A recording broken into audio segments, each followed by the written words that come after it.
He thought he had won.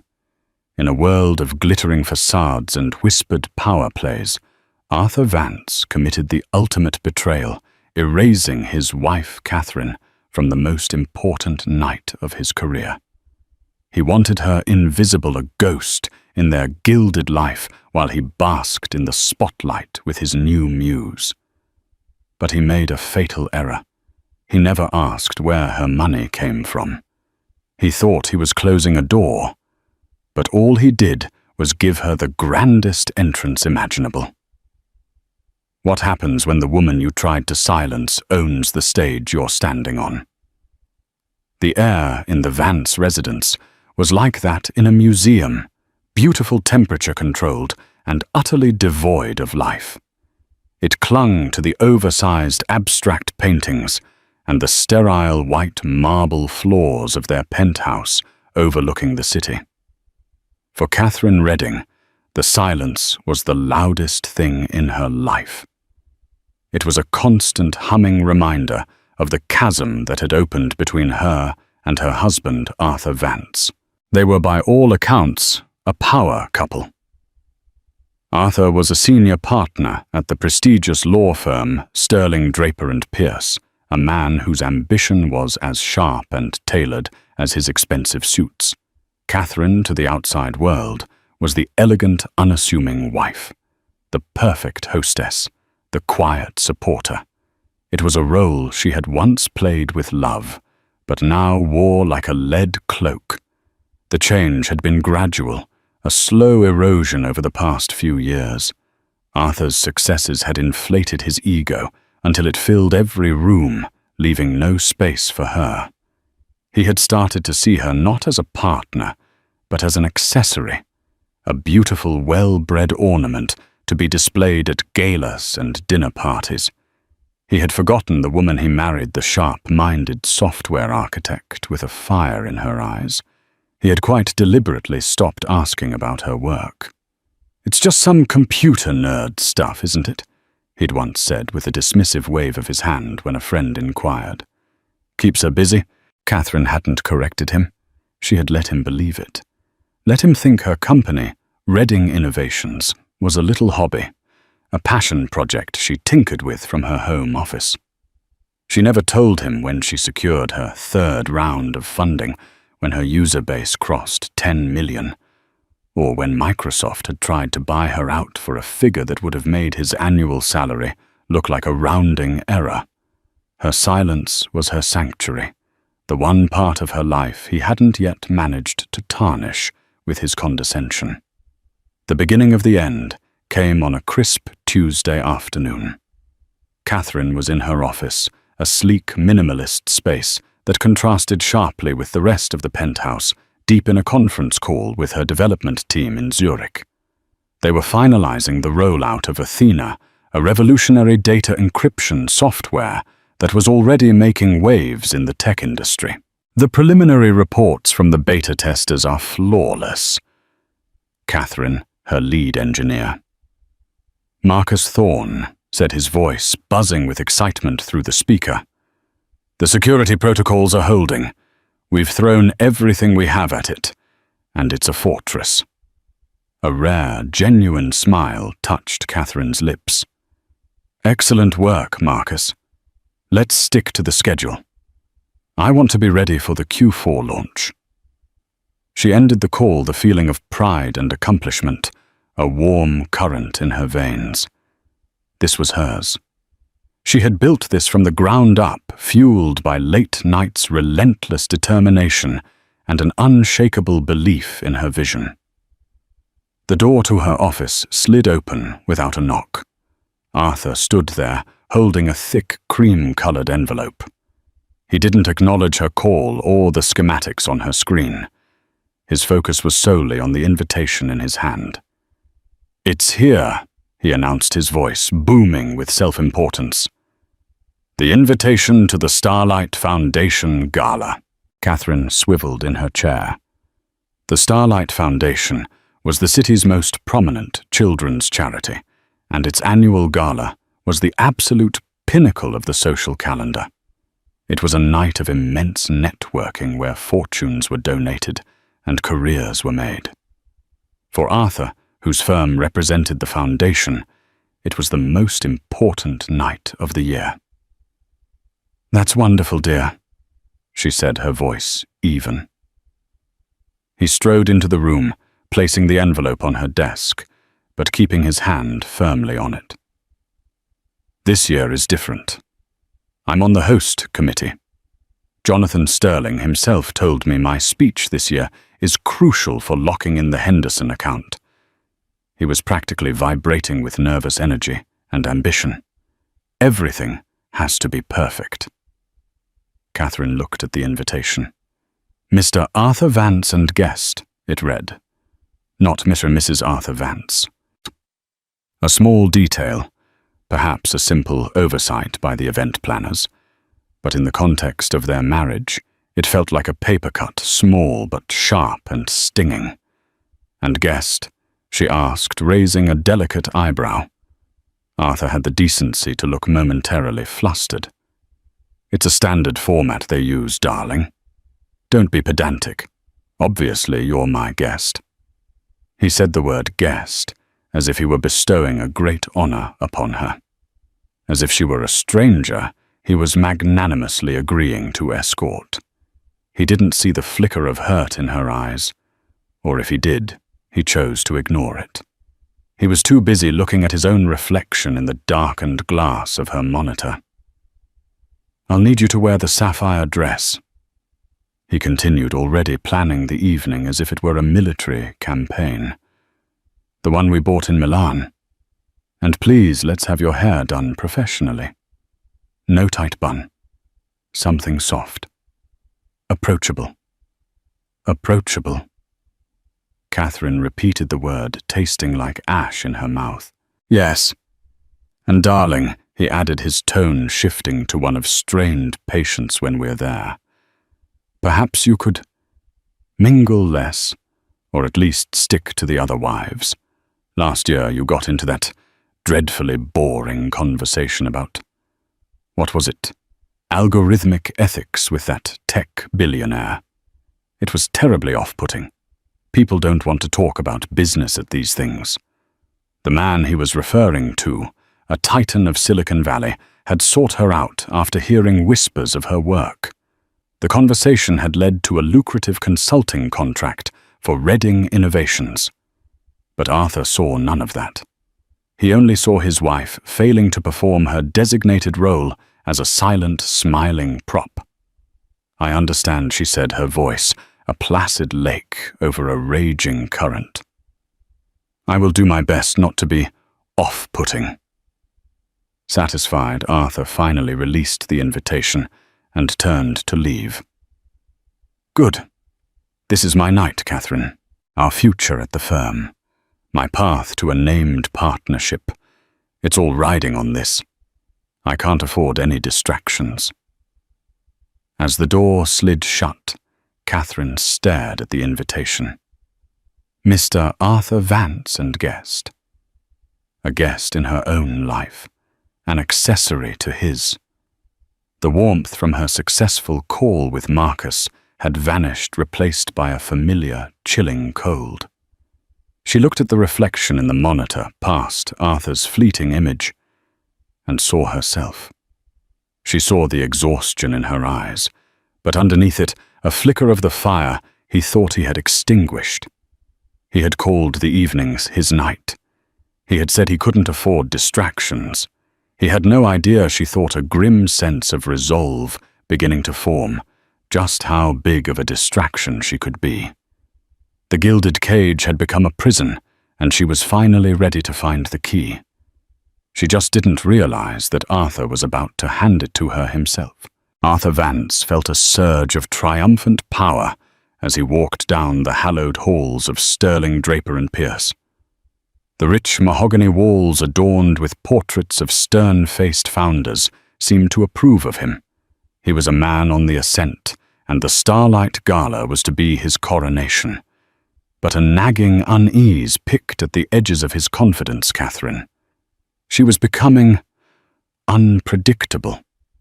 Her quietness, which he had once mistaken for compliance, now felt like a form of judgment. The way she looked at him over dinner, her eyes unreadable, made his skin crawl. He hated that he couldn't decipher her, that a part of her remained stubbornly her own. And her hobby, Reading Innovations, was a source of constant low-grade irritation. He didn't understand it, so he dismissed it. It was easier than admitting his wife might be brilliant in a field he couldn't comprehend. His unease crystallized into a concrete plan during a lunch meeting 2 weeks before the gala. The meeting was with Juliet Thorne.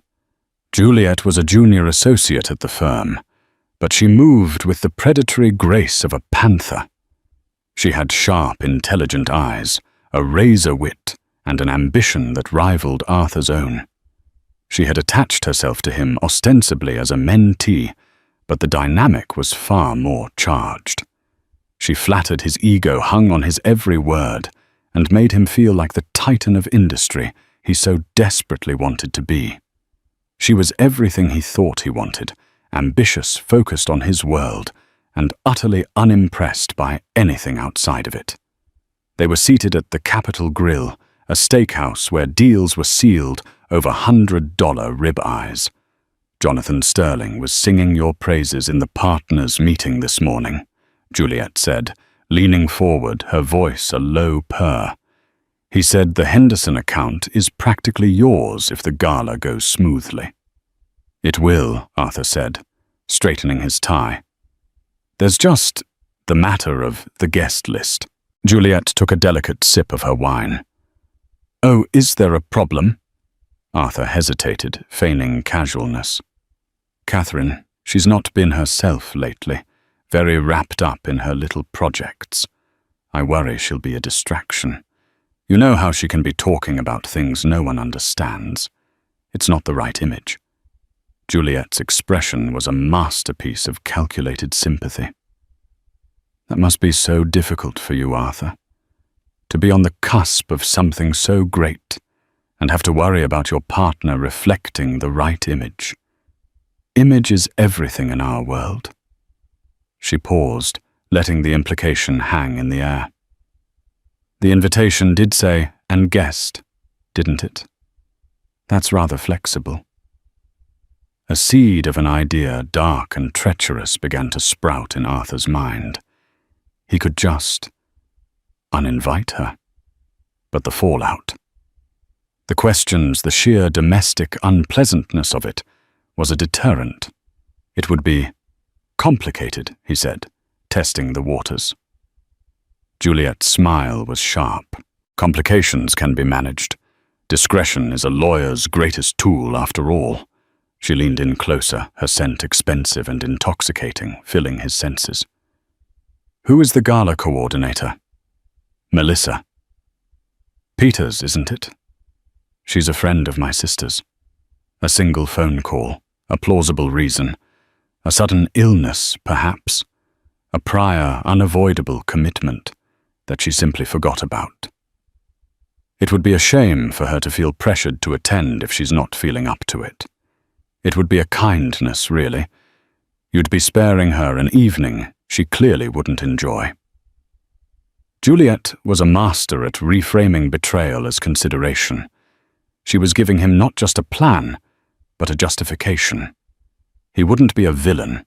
He would be a thoughtful husband. The idea took root and grew its thorny vines wrapping around his ambition. The vision of the gala solidified in his mind him at the podium, powerful and articulate. Juliet at his table, looking up at him with undisguised admiration. And Catherine would be at home, out of sight and out of mind, tending to her. Whatever it was she did. The next day, Arthur made the call. He waited until Catherine had left for a rare off-site meeting she hadn't bothered to explain. He closed the door to his study, his heart hammering against his ribs, a strange mixture of guilt and exhilarating freedom coursing through him. He dialed the number for the Starlight Foundation's event office. Melissa Peters, please. Arthur Vance calling. A moment later, Melissa's cheerful voice came on the line. Arthur, How lovely to hear from you. We're all so excited for the gala. Your support has been incredible. Of course, Melissa, happy to help, he said, his voice smooth as silk. Listen, I'm calling about a small, rather delicate matter regarding the guest list. There seems to have been a slight miscommunication on my end. My wife, Catherine, unfortunately, she's going to be unable to attend. Oh no, is everything all right? Arthur let out a perfectly crafted sigh. She's been terribly run down lately, pushing herself too hard with a personal project. I've been insisting she take it easy, and she's finally agreed. She feels dreadful about it, of course, but her health must come first. She sends her deepest apologies. Oh, the poor dear. Of course, we completely understand, Melissa said, her voice dripping with sympathy. Please send her our very best. So the ticket will just be for you then? Or will you be bringing a guest in her place? This was the moment. The final turn of the screw. Actually, yes, he said, as if the idea had just occurred to him. One of my junior associates, Juliet Thorne, has been instrumental in preparing the briefing for the Henderson account. It would be an invaluable experience for her. Would it be possible to have the name on the seating card changed to hers? Not a problem at all, Arthur. Consider it done. We'll have a place card for Ms. Juliet Thorne at your table. Thank you, Melissa. You're a lifesaver. I appreciate your discretion. Of course. He hung up the phone, a wave of relief washing over him. It was done. It had been so easy. He had surgically removed Catherine from his big night.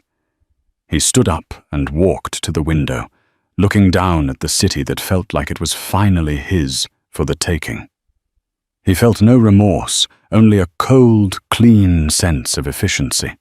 He had identified a problem, an unpredictable variable, and he had eliminated it. That evening he was unusually charming to Catherine. He brought home a bottle of her favorite Chardonnay and didn't once mention the gala. He asked a perfunctory question about her day, and when she gave a vague answer, he accepted it without pressing.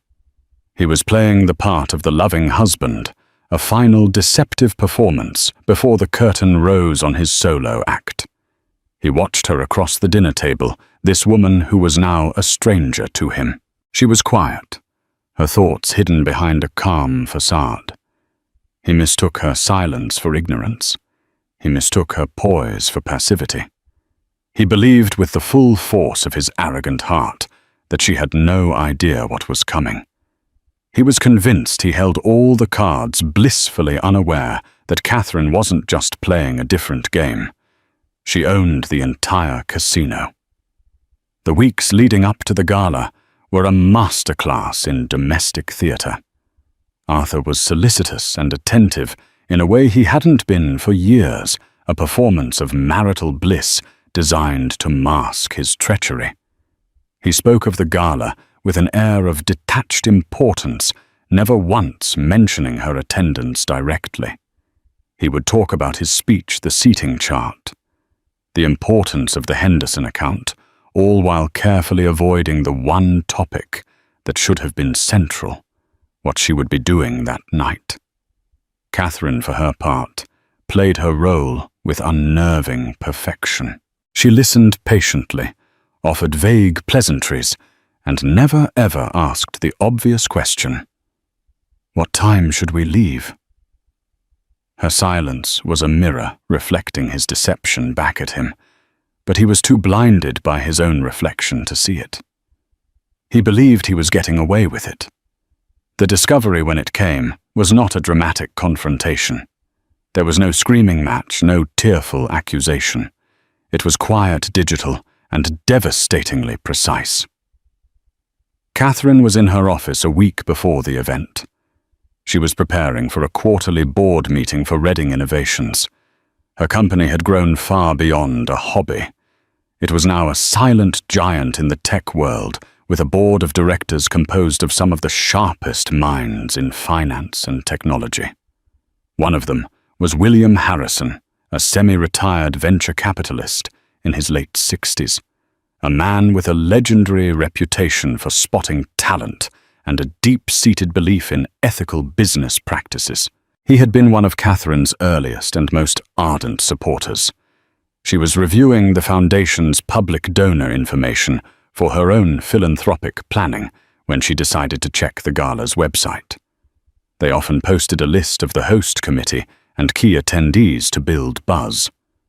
She navigated to the page, a knot of cold dread tightening in her stomach. And there it was.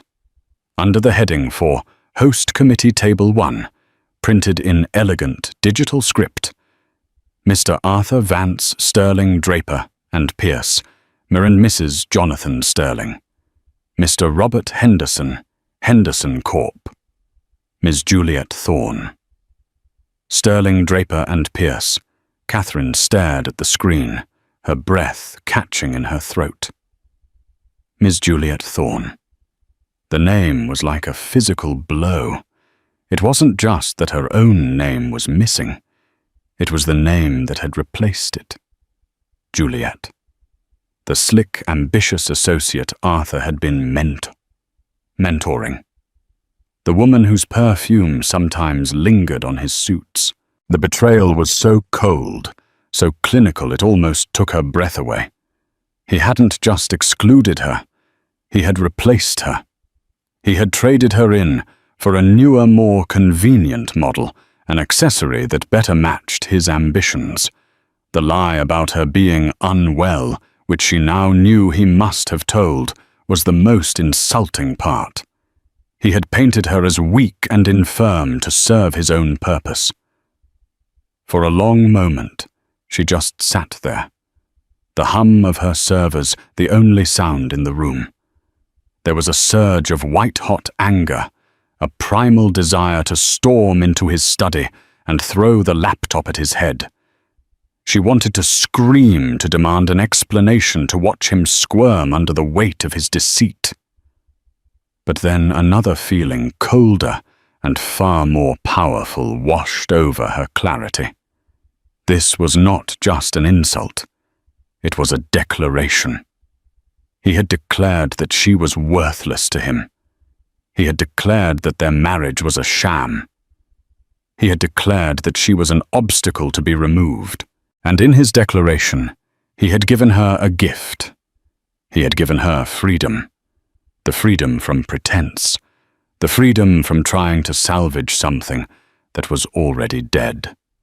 The freedom to be exactly who she was, without apology. She didn't confront him. To do so would be to play his game, to descend into a messy emotional battle that he would twist and manipulate. He would call her hysterical paranoid. He would gaslight her into believing she was overreacting. No. A quiet execution was required. Her fingers, steady and deliberate, moved from the mouse to the telephone. She didn't call Arthur. She didn't call a divorce lawyer, not yet. She called Marcus Thorne, her brilliant lead engineer and trusted second in command. "Marcus," she said, her voice devoid of any emotion, "cancel my appointments for the rest of the afternoon and get me William Harrison on the line. Tell him it's about the Starlight Foundation." There was a pause on the other end. Marcus was perceptive. He knew her tone. This wasn't a business call. This was something else. "Right away, Catherine," he said, no questions asked. While she waited for the call to be connected, Catherine opened a new file on her computer. It was a secure, encrypted document. The title she typed was simple, "Exit Strategy." A few minutes later, her private line buzzed. "Catherine, my dear." William Harrison's warm, gravelly voice filled the room. "Marcus said it was urgent. Is everything all right with the Athena launch?" "The launch is perfect, William," Catherine said, a new steely resolve hardening her voice. "Everything is going according to plan. In fact, I'm thinking of moving up the timeline for our new philanthropic division." Oh, Harrison sounded intrigued. I thought that was a year away. Plans change, Catherine said, her eyes flicking back to the guest list on her screen. I've just been made aware of a charity that I believe aligns perfectly with the values of Reading Innovations. The Starlight Foundation. A fine organization, Harrison agreed. Old money a bit stuffy for my taste, but they do good work for the children. Indeed, Catherine said. Their annual gala is next week. I understand they're still looking for a primary sponsor for the event. The Starlight sponsor, I believe they call it. The one that gets top billing. Harrison was silent for a moment, the gears turning in his shrewd mind. He knew Catherine. He knew her methodical nature. This was not a whim. That's a 7-figure commitment, Catherine. A very public one. I'm aware of the cost, she replied, her voice unwavering. And the visibility is precisely the point. William, I need you to make a call. I want Reading Innovations to be the sole premier sponsor of the Starlight Foundation Gala. I want our name on everything. The banners, the program, the stage. And I want it done by the end of business tomorrow. Can you make that happen? There was another longer pause. William Harrison didn't get to where he was by being slow on the uptake. He could sense the undercurrents, the unspoken story behind this sudden, massive commitment. He didn't need to know the details. He just needed to know his faith in her was well placed.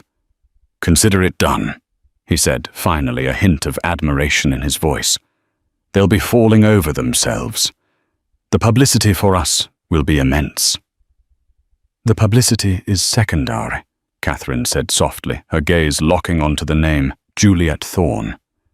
This is about sending a message, a clear, unambiguous message. She ended the call and leaned back in her chair. The anger had subsided, replaced by an icy calm. Arthur thought he was closing a door on her. He had no idea she was about to buy the entire building and evict him. The game had changed. He had made his move, and now she was about to make hers. And it would not be a quiet one. The week that followed was a marvel of silent, furious activity. For Arthur, it was a week of blissful ignorance. He was consumed with polishing his speech, coordinating with Juliet on talking points, and basking in the preemptive glory of his impending triumph. He saw Catherine's quiet demeanor as submission, her long hours in her office, as her retreating into her irrelevant world. He felt smug, secure, and utterly in control. For Catherine, it was a week of strategic warfare, waged not with shouting and tears, but with emails, conference calls, and the silent, immense power of her wealth. She was not a woman scorned. She was a CEO executing a hostile takeover of her own narrative. Her first move after securing the premier sponsorship through William Harrison was to place a call to Melissa Peters at the Starlight Foundation. She didn't mention Arthur. She introduced herself as the CEO of Reading Innovations, the gala's new Starlight sponsor. Melissa was flabbergasted and ecstatic. Ms. Reading, I'm speechless. Your generosity is simply overwhelming. Mr. Harrison explained that you wished for us to proceed with the utmost discretion until the night of the gala. That is correct, Melissa, Catherine said, her voice cool and professional. My company values privacy. We prefer our work to speak for itself. However, I will be attending, of course. I'll need a seat. Of course. Absolutely. We have you at the head table naturally, Melissa stammered frantically, looking at her seating chart.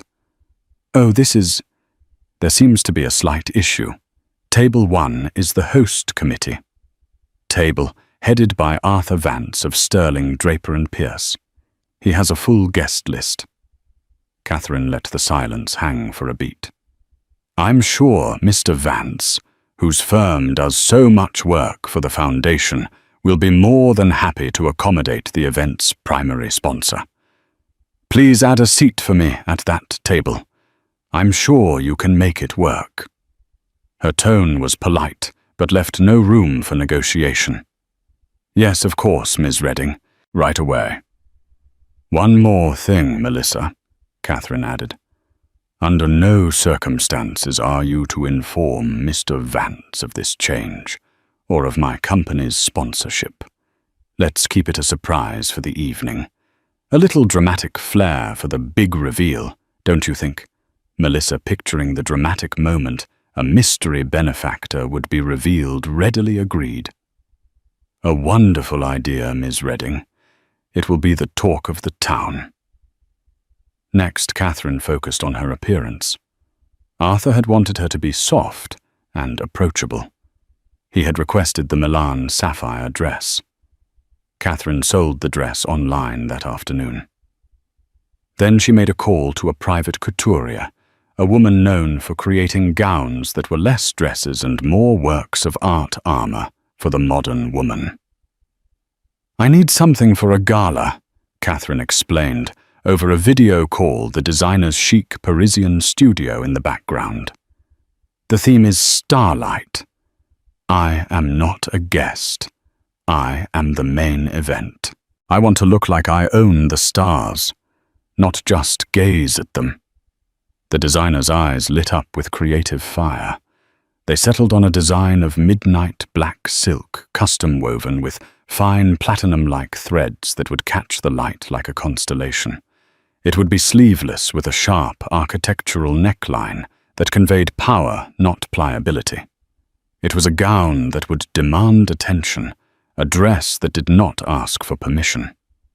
To go with it, she commissioned a striking necklace and earrings, not of soft diamonds, but of raw, uncut sapphires, set in jagged, modern platinum. Beautiful, but with an edge of danger. While her public armor was being forged, Catherine worked on her business. She called a special meeting with her PR and marketing team. "The Athena project is launching in Q4, she told them, her voice ringing with authority. "But I want the pre-launch buzz to begin next week.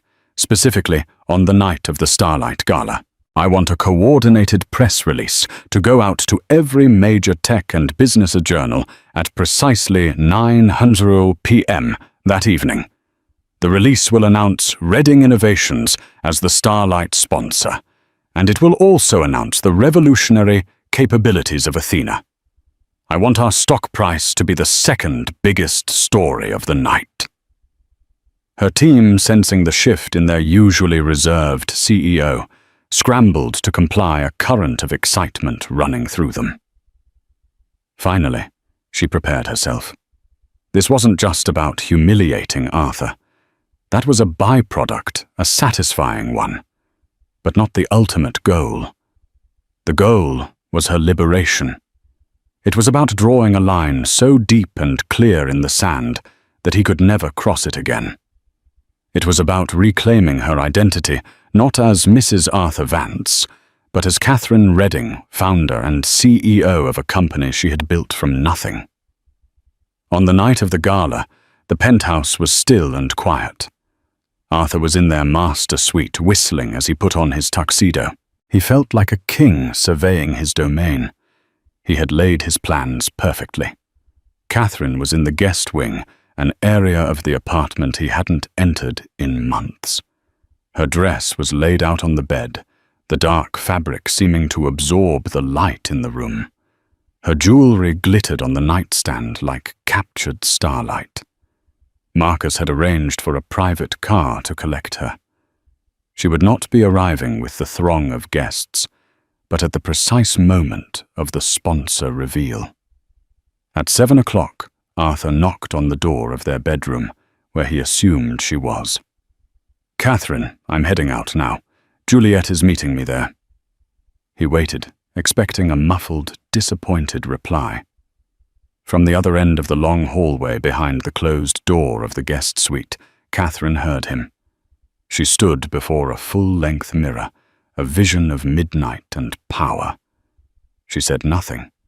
Her silence was her answer. Arthur waited another moment, then shrugged, a cruel smirk playing on his lips. "All right then, have a quiet night in," he called out, his voice dripping with false sympathy. He turned and walked out the door, jingling his car keys, leaving his quiet, unassuming wife behind. He felt a pang of something, but he crushed it. It was the price of ambition, he told himself. Catherine watched from her window as his car pulled away from the curb, a sleek silver bullet disappearing into the city's glittering chaos. She took a deep, steadying breath. She wasn't being left behind. She was being unleashed. The architect had laid the plans. The trap was set. Now all she had to do was make her entrance. The grand ballroom of the Fairmont Hotel was a symphony of opulence.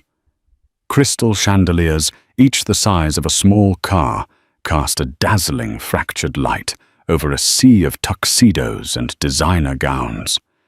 The air hummed with the sound of clinking champagne flutes, discreet gossip, and the powerful, confident laughter of the city's elite.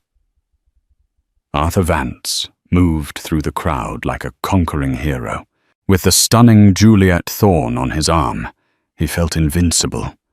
Her dress was a vibrant crimson, a stark and deliberate contrast to the soft look he had demanded of Catherine. She was a statement piece, and her presence signaled his new direction. "You've truly outdone yourself, Arthur," Jonathan Sterling, the firm's senior partner, said, clapping him on the back. "A full table Henderson is here. The night is already a success." "We aim to please, Jonathan," Arthur replied smoothly, squeezing Juliet's hand. "We're just getting started." He seated himself at the head table, right in the center, a king holding court. He surveyed the room, a deep sense of satisfaction settling in his chest. Everything was perfect. Every person was in their place. Across the table, Robert Henderson, the billionaire CEO whose account he was courting, gave him a cordial nod. Juliet was whispering something amusing to the wife of another partner. There was no sign of Catherine. No awkward questions, no prying eyes. He had achieved a clean cut. The evening progressed exactly as he had envisioned. The dinner was exquisite, the wine flowed freely, and the preliminary speeches were brief and witty. Arthur felt the warm glow of success and several glasses of champagne. He leaned over to Juliet, his voice a low murmur. "See? What did I tell you, Flawless?" "You were right," she whispered back, her eyes gleaming. "No distractions, just you." Finally, the moment arrived. The lights dimmed slightly, and the chairman of the Starlight Foundation, a respected philanthropist named Mr. Alistair Finch, took to the stage. "Good evening, ladies and gentlemen, and welcome," he began, his voice echoing through the ballroom. "On behalf of the children, we thank you for your incredible generosity tonight. We have raised a record-breaking amount, and it is thanks to every single one of you." A polite round of applause rippled through the room. "But every year," Finch continued, his tone becoming more dramatic, "there is one donor whose contribution transcends generosity. One partner who steps up to become the very foundation of this event. Our Starlight sponsor." Arthur sat up straighter, a self-satisfied smile on his face. He knew the usual corporate sponsors.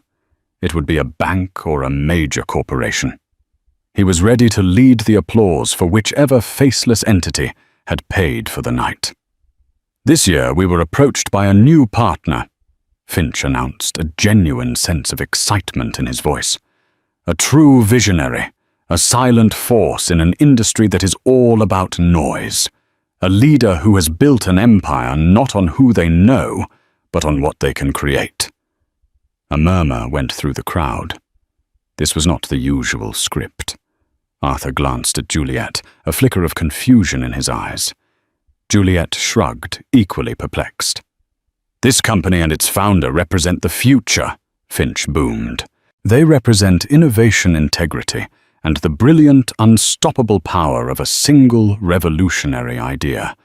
Their work in data security is changing the world, ensuring a safer future for the very children we seek to protect. Arthur felt a strange cold prickle on the back of his neck. Data security. Revolutionary idea. The word sounded vaguely horribly familiar. He looked around the room expecting to see some well-known tech CEO step into the light. "It is my profound honor," Finch declared, his voice reaching a crescendo, "to announce this year's Starlight sponsor, a company that has truly lit up our night, Redding Innovations." The name hit Arthur like a physical force. Redding Innovations, Catherine's hobby, her little project. He felt the blood drain from his face. It couldn't be. It was a coincidence. Some other Redding. But Finch wasn't finished. "And please, everyone, get on your feet as we welcome the architect of this incredible generosity, the founder and CEO of Redding Innovations, Ms. Catherine Redding." As he spoke the name, the grand double doors at the far end of the ballroom swung open, and there she stood. For a moment, there was complete silence, a collective intake of breath from 300 of the city's most powerful people. Catherine paused at the threshold, a figure of breathtaking power and control. Her gown of midnight silk drank the light, the platinum threads shimmering like a distant galaxy. The raw sapphires at her throat were not gentle jewels. They were shards of the night sky, bold and defiant. Her hair was swept back in an elegant, severe style that highlighted the determined line of her jaw. She was not soft. She was not approachable. She was magnificent. Then the reaction began. It started at the front with William Harrison, who was already on his feet, a proud smile on his face. Then others, recognizing the name from burgeoning tech articles or simply stunned by the sheer drama of the moment, rose to their feet. The applause started scattered at first, then growing into a deafening, rolling wave of sound. One by one, table by table, the entire room stood. They were not just applauding a donor. They were bearing witness to an arrival. Arthur remained frozen in his chair, a statue of pure shock. His champagne glass was still in his hand. He stared, his mind unable to process what his eyes were seeing. This was not his wife. This was not the quiet, unassuming woman he had left at home. This was a queen, a titan. Juliet Thorne was equally stunned, her face a mask of disbelief and dawning horror. Her crimson dress, which had seemed so bold and vibrant moments before, now looked garish and cheap next to Catherine's celestial elegance. She looked from Catherine to Arthur and saw the color completely vanish from his face. She had hitched her wagon to a falling star. Catherine's eyes scanned the standing crowd, her expression calm and regal. She gave a small, dignified nod of thanks, and then her gaze moved deliberately slowly across the room until it landed on table 1. It swept past the stunned faces of the Sterlings and the Hendersons, and finally it settled on Arthur. She did not smile. She did not glare. Her look was one of cool, dispassionate assessment. It was the look a CEO gives a redundant employee. A look that said, "You are irrelevant." As the applause thundered around them, Catherine began to walk. She didn't hurry. Her steps were measured, her posture perfect. She moved through the standing crowd who parted for her, as if by royal decree. Her destination was clear, the empty seat at the head table. The seat that Melissa Peters had, as instructed, squeezed in between Arthur Vance and Jonathan Sterling. The seat that now indisputably belonged to her. The sound hit Arthur first. It wasn't just applause. It was a physical force, a concussive wave of sound that seemed to press him down into his velvet-upholstered chair. 300 of the city's most influential figures were on their feet, their faces turned not to the stage, but to the double doors at the back of the ballroom. To her. His mind stuttered, refusing to assemble the pieces into the terrifying picture his eyes were showing him. That couldn't be Catherine. The Catherine he knew was a creature of beige cashmere and quiet compliance. The woman standing in the doorway was a supernova, a celestial event clad in midnight silk and captured starlight. As she began to walk, Arthur felt a primal urge to hide, to shrink under the table. Every step she took toward him was a drumbeat marking the seconds to his own execution. The faces she passed people he had spent years trying to impress turned to her with awe, their expressions a mixture of shock and profound admiration. They were a jury, and with every hand clap they were delivering their verdict. He was frozen in a nightmare of his own design, the solitary, seated fool in a sea of standing worshippers beside a woman in a garish crimson dress who now looked as lost and terrified as he felt. For Catherine, the applause was distant noise, the background music to the single clear purpose that propelled her forward. She felt the weight of hundreds of stares, but they did not intimidate her. They fueled her. She had spent years navigating rooms like this as a shadow her presence acknowledged only through her husband. Tonight she was not an accessory. She was the focal point. She saw faces she recognized, rival CEOs, banking scion society doyens. Their mouths slightly agape. In their eyes, she saw her own reflection, not as Mrs. Vance, but as the powerful, enigmatic Ms. Redding. The identity she had forged in silence was now being revealed in a symphony of acclaim. Her heart beat a steady, resolute rhythm. This was not vengeance. It was a hostile takeover of her own destiny. Her deliberate, unhurried pace brought her to table 1. The air here was thick with unspoken shock. A waiter, his professionalism, a small island of calm, in the chaos, smoothly pulled out the chair that had been squeezed between Jonathan Sterling and Arthur.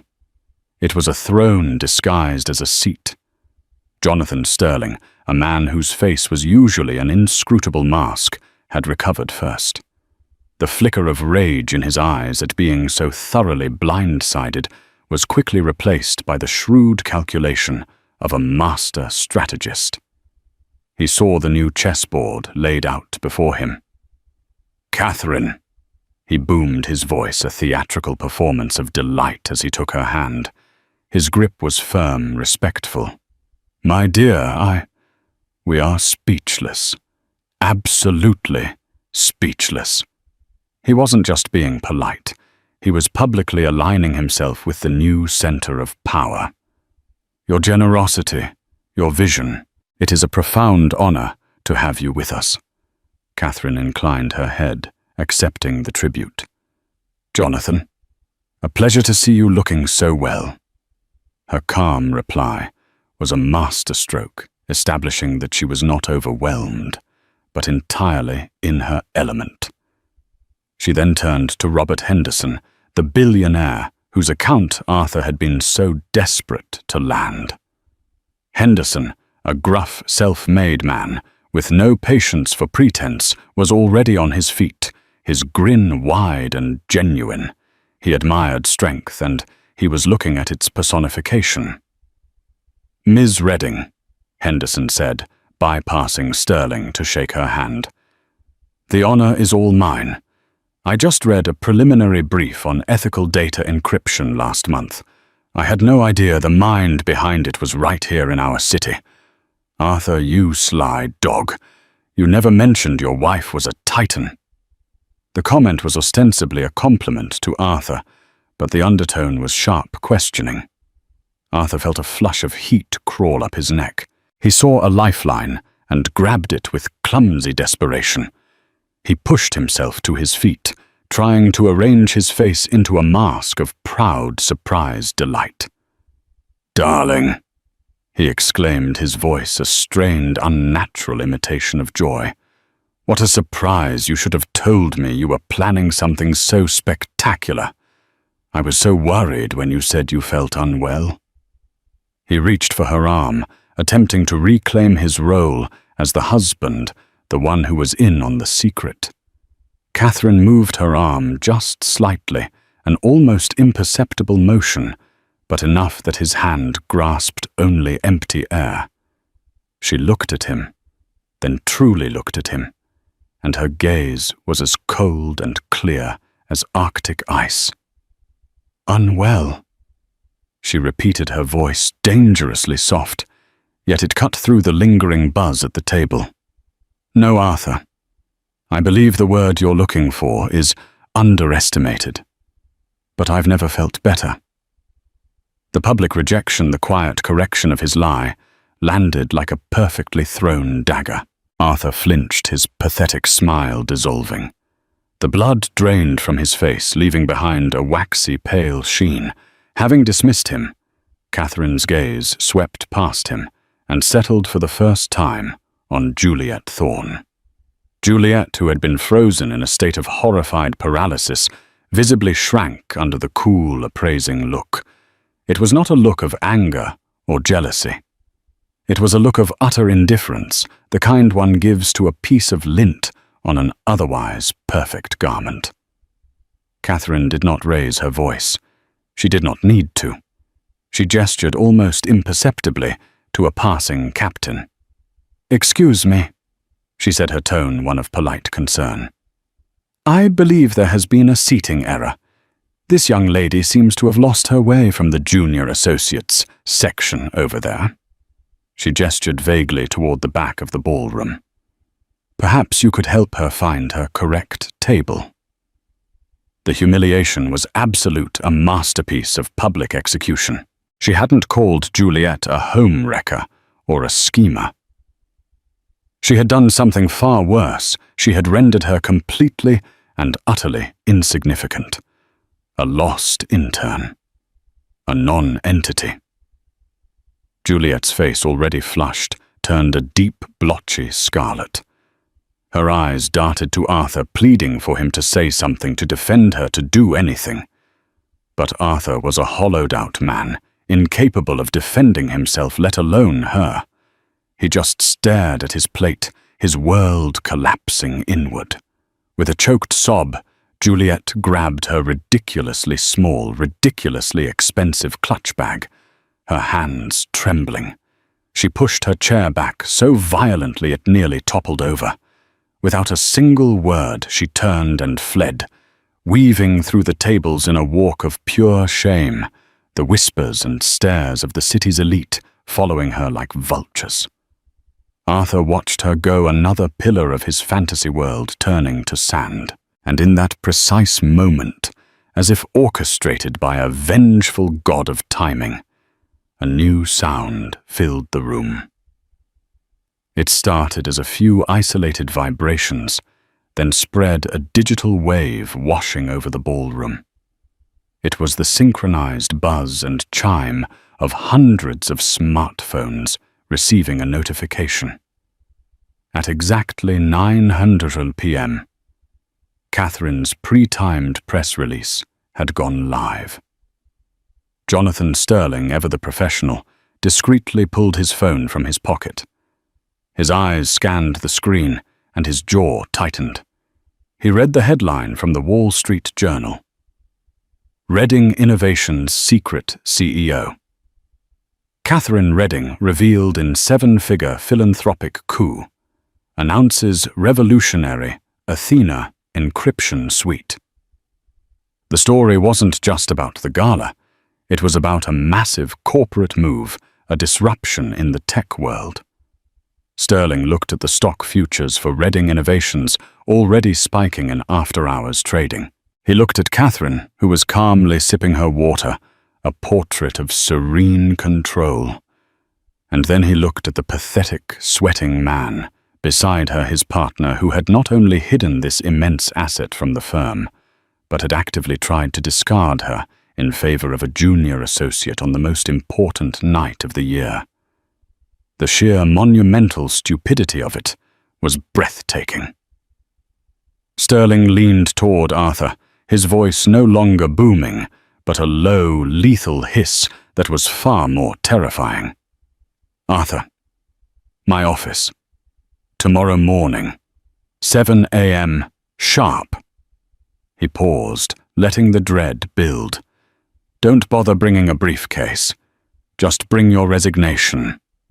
Before Arthur could even process the words that had just ended his career, Mr. Finch was back at the podium, his face beaming.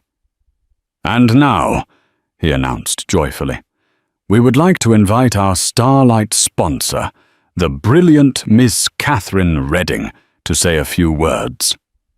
The spotlight swung back, illuminating Catherine as she rose. The applause was even louder this time, thunderous and sustained. She moved past her husband without a single glance, her gown shimmering as she ascended the few steps to the stage. She was no longer just a donor. She was a visionary, a leader, the undisputed star of the night. She reached the podium, and the room fell silent. She looked out over the sea of faces, her gaze poised and confident. "Good evening." She began, her voice steady and resonant. "They say that starlight is a message from the past, a glimmer from something that has been burning brightly for millions of years, even if we've only just noticed its light. In my world, in technology, we don't look to the past. We build the future.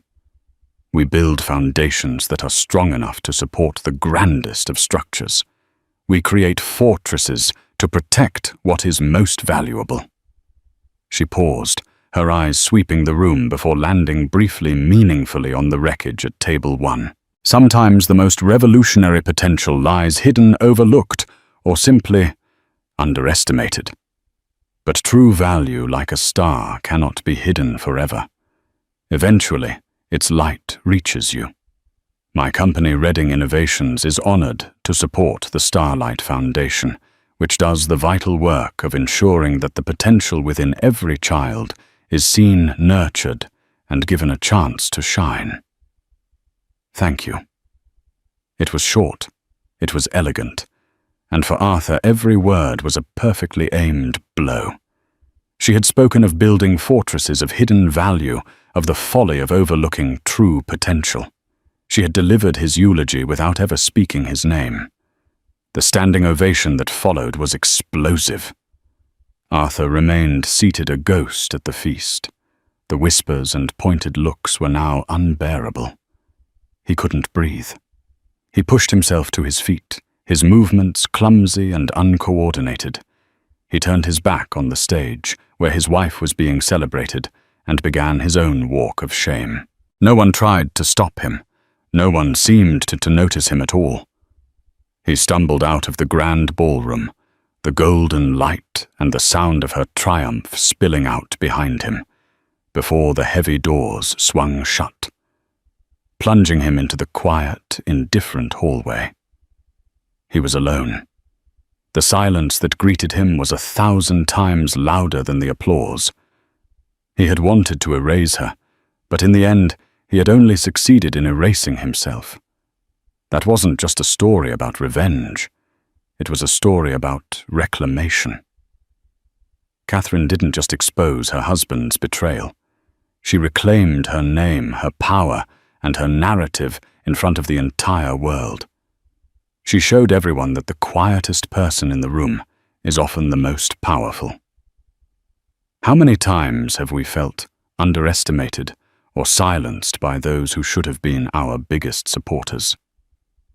This story is for anyone who has ever been made to feel small, proving that the best response to being erased is to become unforgettable. If Catherine's epic triumph resonated with you, and if you believe in the power of playing the long game, then please hit that like button. Share this video with someone who needs a reminder of their own strength, and don't forget to subscribe for more stories of justice and empowerment. What would you have done in Catherine's shoes? Let us know in the comments below.